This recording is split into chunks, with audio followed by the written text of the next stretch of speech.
Hola, buenas noches. Empezamos nuestra transmisión. Feliz semana, feliz inicio de diciembre, que no nos habíamos visto desde el final de diciembre. Aquí aprovecho para tener a esta belleza que se llama Tomasa. Tomasa, saluda a toda nuestra audiencia que nos está viendo. Es un amor esta mujer. Es más bella que cualquiera de los candidatos o candidatas a la presidencia de la República, y por fortuna el mundo de los gatos no tiene que ver nada con el mundo de los políticos. Buenas noches, ¿cómo están? Tacha también ven a saludar, porque ella también quiere participar. La Tacha es un poquito más política que la negra Tomasa. Te mandan saludos, Tomasa. Buenas noches a todos los que se están sumando. Mejor véngase aquí. No quiere la Tacha. Está muy violenta, está muy alterada porque van a aprobar esta ley de seguridad interior y que nos van a militarizar a todos. En algún momento va a saltar con nosotros la Tacha. Buenas noches. Estaba enojada, como dice Galaxia. A todos los que se están sumando. ¿Cuál es el tema de hoy? El tema de hoy es evidentemente la operación intensa, mediática y muy fuerte que ya está desde el fin de semana en todos los medios, en prácticamente buena parte de la agenda de las redes sociales.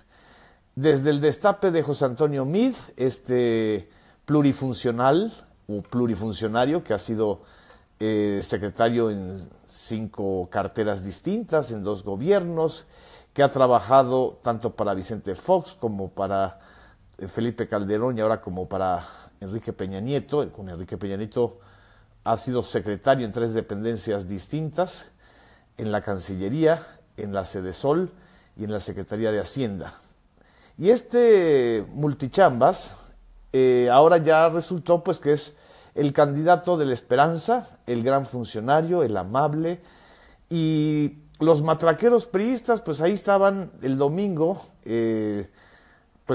apoyando al nuevo destinatario del dedazo presidencial, esa anacrónica práctica de la liturgia priista, que indica que no es un partido, no son sus militantes, no son tampoco sus sectores, como dicen siempre en su liturgia, sino que es el sistema, el presidente en turno y los grupos de poder más importantes, empezando por Estados Unidos, quienes designan a final de cuentas al candidato. Y en el caso de la sucesión de Enrique Peña Nieto, el candidato del sistema evidentemente es José Antonio Meade Curibeña. Es un candidato del PRIAN que tiene más perfil panista que priista, pero que ha desarrollado su carrera como tecnócrata justamente con el gobierno del retorno del PRI a la presidencia de la República, dejando un saldo pues terrible. Como secretario de Sedesol no hizo nada para disminuir el incremento de 2 millones de personas en situaciones de pobreza. Como canciller tampoco hizo nada para defender la soberanía mexicana frente a la creciente dependencia y agresividad de Estados Unidos, en especial de Donald Trump, del candidato que finalmente resultó ganador en el 2016, gracias en buena parte a la ayuda de su tenebroso amigo, el señor Luis Videgaray. Y como secretario de Sedesol, encubrió, a final de cuentas, también los gastos y la estafa maestra de la señora Rosario Robles, y ni qué decir que como secretario de Hacienda fue el operador del gasolinazo de este año, que por cierto no lo menciona, y todavía nos quiere decir que tenemos que agradecerle que gracias a él las finanzas públicas del país están sanas, cuando la deuda pública se ha disparado de manera brutal, más de 9 billones de pesos, miles de millones, estamos hablando de 9,000 miles de millones, y es muy probable que la siguiente crisis que venga en la economía nacional sea por el pago del servicio de esta deuda pública. Me preguntan qué es un tecnócrata. Es bueno que aclaremos estos términos.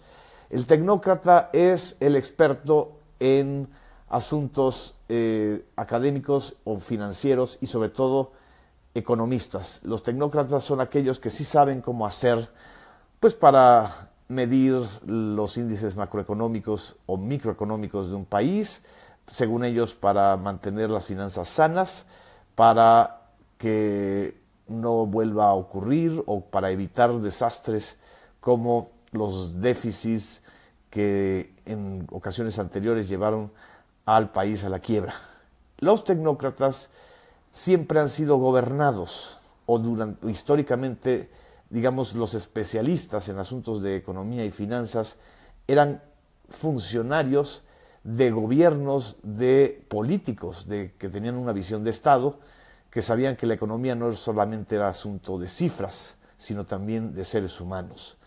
Pero desde que llegó Carlos Salinas de Gortari a la presidencia en este país, es más, desde que llegó Miguel de la Madrid hasta ahora, nos han gobernado durante 40 años tecnócratas. Por cierto, José Antonio Meade, en una entrevista con el periódico El País, él me dice que no es tecnócrata, que es Ben Chávez, que José Antonio Meade no es tecnócrata, es tecnoacróbata. Ese sería un buen término para José Antonio Meade. Un tecnoacróbata es aquel que va cambiando de liana en liana con tal pues de no perder la chuleta y de estar siempre en un cargo del poder, sin importar sus convicciones, sin importar las evidentes contradicciones de servir, por ejemplo, para el gobierno de Felipe Calderón y haber votado a favor de Peña Nieto, o el hecho de haber sido secretario de Desarrollo Social y no haber hecho nada para ni siquiera retomar o impulsar la olvidada Cruzada Nacional contra el Hambre. ¿Alguien se acuerda de ella? Pues no, la enterró José Antonio Meade como secretario de Desarrollo Social. Es un tecnoacróbata.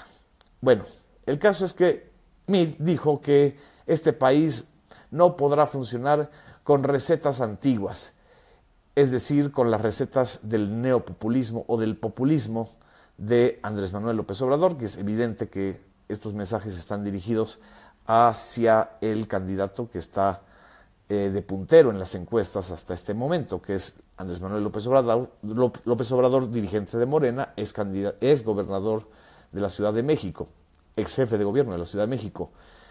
Pero yo me pregunto, ¿a poco 40 años de estar aplicando las mismas medidas draconianas y de estar robando y desviando fondos públicos durante los gobiernos de los tecnócratas no han afectado al país? ¿De qué nos está hablando José Antonio Meade? La situación actual no es resultado de lo que hizo Echeverría o López Portillo del 70 al 82. Es resultado de lo que han hecho ellos, sus maestros, sus jefes y sus cómplices desde Salinas, Zedillo, Fox, Calderón y Peña. Por cierto, en las 3 últimas administraciones, el señor José Antonio Meade ha sido funcionario. Entonces, ¿de qué nos habla? ¿Cuáles son las recetas antiguas? Pues las que él ha defendido y aplicado. Pero lo sintomático de este asunto es que hay una gran operación mediática, y eso lo estamos observando ya desde el día de ayer, para confrontar y para cualquier declaración polémica, mal hecha, mal planteada de López Obrador, sea producto de un linchamiento mediático o de una condena mediática. Esto es lo que sucedió justamente, y aquí lo tengo, con, pues desde mi punto de vista, una errática declaración mal planteada, mal explicada, cuando López Obrador el día de ayer, en un mitin en Guerrero, planteó la posibilidad de una amnistía a los grupos criminales. Es una idea que se las plantea a las pues en el estado más violento del país, en el estado que ha tenido en estos momentos más muertos. Exactamente como dice José Francisco Jiménez Reina, el PRI es una máquina asesina de fraudes electorales para imponer su narcogobierno. Pues bueno, en donde han gobernado con mayor impunidad los priistas han sido precisamente en Guerrero. Yo creo que fue un planteamiento mal hecho. Creo que a final de cuentas dependerá de Morena, de su plataforma y de lo que digan los candidatos a diputados y el propio López Obrador, la discusión de este asunto de la presunta propuesta de amnistía. Pero han hecho tal escándalo con eso, con tal de ocultar y de tapar lo que el día de mañana se va a consagrar, que es la ley golpista o la aprobación de la Ley de Seguridad Interior, que esa sí es mucho más peligrosa que plantear un debate sobre la amnistía a grupos criminales o a víctimas y victimarios. Este tema es mucho más importante, la Ley de Seguridad Interior, pero esta cortina mediática y cortina de redes para estar cuestionando esa declaración de López Obrador ha servido pues para que no haya una discusión y una deliberación pública. El señor José Antonio Meade no se ha pronunciado de manera abierta y franca sobre la preocupante posibilidad de que el día de mañana ya tengamos una ley que aprueba nada más y nada menos que el ejército pueda intervenir en protestas electorales, que plantea nada más y nada menos que el ejército en funciones de policía puede tener una enorme cantidad de atribuciones sin contrapeso alguno, sin rendición de cuentas, sin tener que explicar si hubo o no algún problema de corrupción o de vinculación de los propios militares en funciones policíacas con los criminales o con los narcos. Este es el punto más delicado. Están armando una cortina de humo con esta especie de confrontación entre López Obrador y José Antonio Meade, cuando en los hechos nos están orillando a un asunto mucho peor cada vez, que es la militarización y la promoción del voto del miedo, y también así, aquí como estoy leyendo, a la promoción de bots que están diciendo tonterías como, yo no sé qué relación me vean a mí con George Soros, pero Soros no tiene este cuadro de Chucho Reyes, es quizá la única relación que yo le puedo ver, porque yo no conozco ni siquiera al señor George Soros. Esta situación de polarización está creando la falsa idea de que van a ser dos posiciones las que se van a confrontar en el país para el 2018. La del PRI con José Antonio Meade, que cada vez se vuelve el mago de los atributos, nadie lo conoce, y por otro lado, el más conocido de los candidatos, pero el más vilipendiado, el más atacado por los medios, que es López Obrador, a quien acusan de ser populista, de querernos llevar hacia la situación como en Venezuela, de querer reproducir las viejas recetas, que por cierto, esas recetas o esos gobiernos, en esos gobiernos participó el papá de José Antonio Meade, el señor Dionisio Meade. ¿Por qué no lo dice el propio Pepe Toño Meade?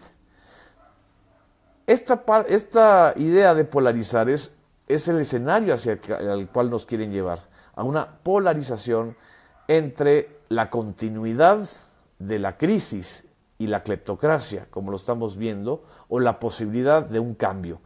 Ese cambio puede ser a través de López Obrador, a través de otra opción, pero las otras opciones las están borrando. De hecho, están borrando a los candidatos independientes, candidatos y candidatas independientes, están borrando la posibilidad de que haya un candidato del frente, este frente que evidentemente, como dijimos en otras transmisiones, es el Frente de las Tres Mentiras, porque ni es frente, ni es amplio, ni es ciudadano, es una coalición básicamente entre las burocracias del PAN, PRD y una partecita del Movimiento Ciudadano, pero es una opción. Yo o usted o alguien no podrá estar de acuerdo, pero está ahí. Se trata de el partido más importante de la oposición todavía, que es el PAN. Bueno, no sabemos si es oposición, pero es un partido que a final de cuentas siempre ha rivalizado con el PAN, con el PRI, perdón, y lo están borrando. ¿De qué se trata? De consagrar la idea del PRIAN, pero desde el ángulo tecnocrático. Los panistas que estén con Mid, esos sí son buenos. Los panistas que estén con Anaya, esos simple y sencillamente se les ignora o solamente se les menciona cuando atacan a López Obrador. Vamos a vivir una semana muy intensa, vamos a seguir informando, comentando de esta situación. Les recomiendo mucho, ya que la tengo también, que lean la revista Proceso de esta semana. Aquí tengo la portada, La cara oculta de Mid. Tiene algo que ustedes no van a encontrar en los noticiarios de televisión, tampoco en la gran mayoría de los medios impresos, que es el recuento de cómo el propio José Antonio Mid ha servido para encubrir delitos de corrupción y también está vinculado al poder, a los negocios, al autoritarismo de Luis Videgaray y por supuesto y ha sido una tapadera de los delitos que se cometieron y que se han cometido en Sede Sol. Les agradezco mucho a todos los que se están sumando, compartiendo y comentando. Nos vemos esta semana. Las gatitas el día de hoy ya se tranquilizaron porque no es cierto que no haya más ruta que el meadero. También hay posibilidades distintas. Buenas noches, muchas gracias, les mando un saludo y en esta semana estaremos aquí. Gracias.